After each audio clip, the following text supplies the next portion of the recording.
Nick was the founding pastor, lead pastor of Veritas. He had just graduated from seminary, moved to Columbus with a call to plant a gospel community in the short north, and so was looking to build a team. And we kind of got this call from Nick, and he was like, hey, you guys want to come to the short north and help us plant a church? But it was 2008. This beautiful bubble had just burst in our economy, and raising money was really hard. We prayed for probably close to a year about joining or not.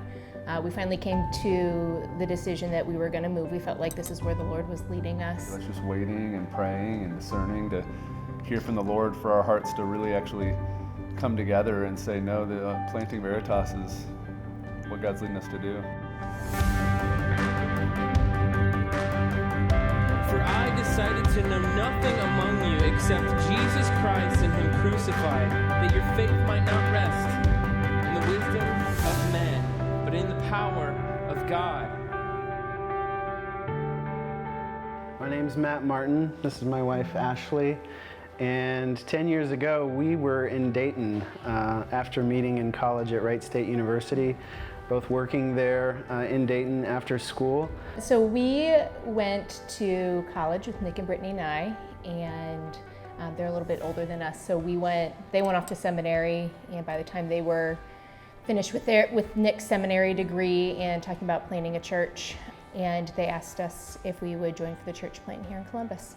I'm Joe, my wife Renee, and before we got to Columbus to help start Veritas, I was working at a church in Mechanicsburg, Ohio. And we kind of got this call from Nick, and he was like, hey, you guys want to come to the short north and help us plant a church? Our desires for a gospel-centered community in a part of Columbus that really needed to hear the gospel aligned, and so we connected on a lot of those points. My name is Brad Snyder. This is my wife Courtney, and before we came to Columbus, we were on staff with Campus Crusade for Christ, and we actually met overseas. I was in Liverpool, England. Courtney was in Macedonia, and then we moved to Columbus. I'm very close friends with the Nyes, and so when they had decided to plant in Columbus, we felt like we were waiting to see where God was calling us back overseas. And while the Nyes were sharing their vision for Columbus, we were here and we thought, okay, we'll support you, we'll be a part of this, we'll be committed members while we're here. And it was really in Brad and Nick meeting that they chatted about their vision and really their ecclesiology, right? Like, Yeah. What do we think church should be? What does it look like? Their vision that was just aligned, like, you would have thought they grew up together and learned everything they learned together, and so we all kind of felt like this is right, we need to do this at this time.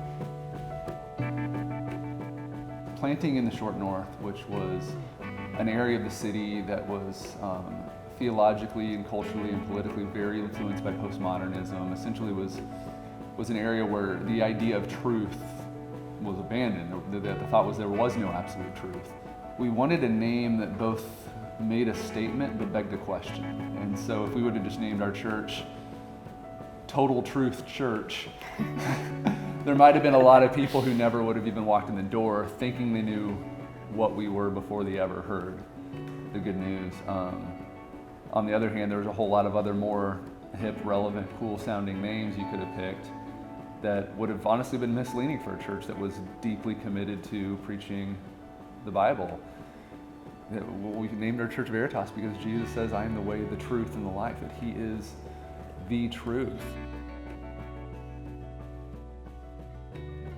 Yeah, the famous one was the info meeting that it was Nick and Brittany Nye and Courtney Nye, and we invited every single human being that we knew that was within an hour drive of this space.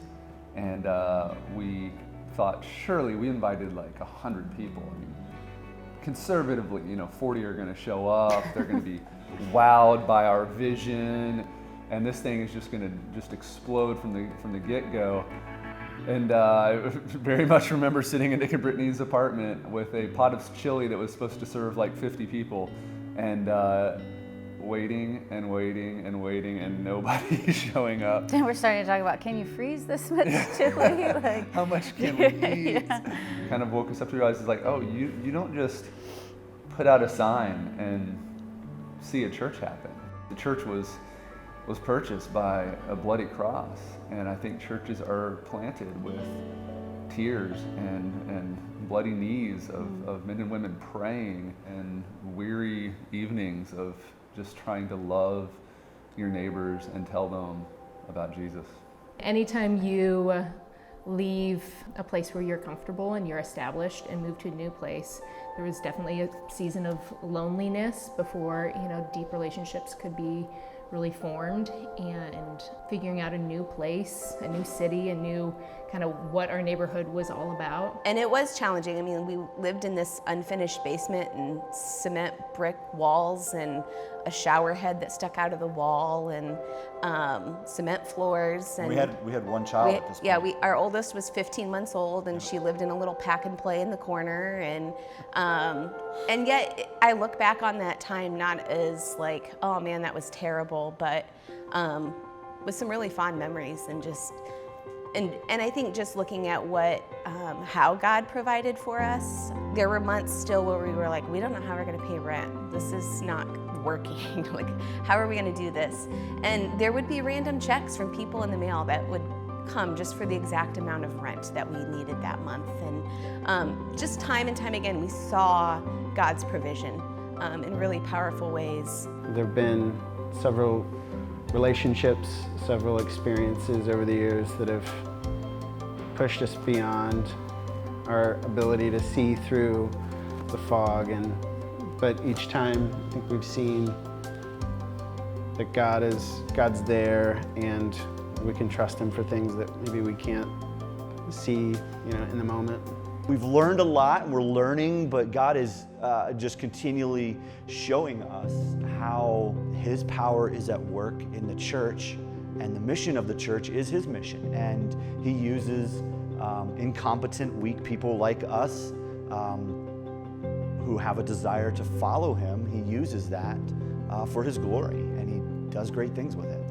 One of the biggest lessons is that it's not about us. That it's about God, and that He's going to do what He's going to do despite who we are, and despite circumstances or hardship or failure, but that God's faithful. We are a church plant that has been growing, but not all church plants do. There are church plants that fail, and that's again not on the people and their strengths. It's what God is doing in that particular place and at that particular time. But there was this huge sense of almost something sacred, something honoring, to realize that these people, these men and women that God created in His image, that He purchased with His own blood, that they're a part of your church family. Realizing what these image bearers of God are doing by coming and becoming members of Veritas and covenanting one another to be the church. And so there's just something powerful of remembering where we came from when that roll of members was 3, 4, 5, a dozen, to now where it is in 3 congregations throughout the city.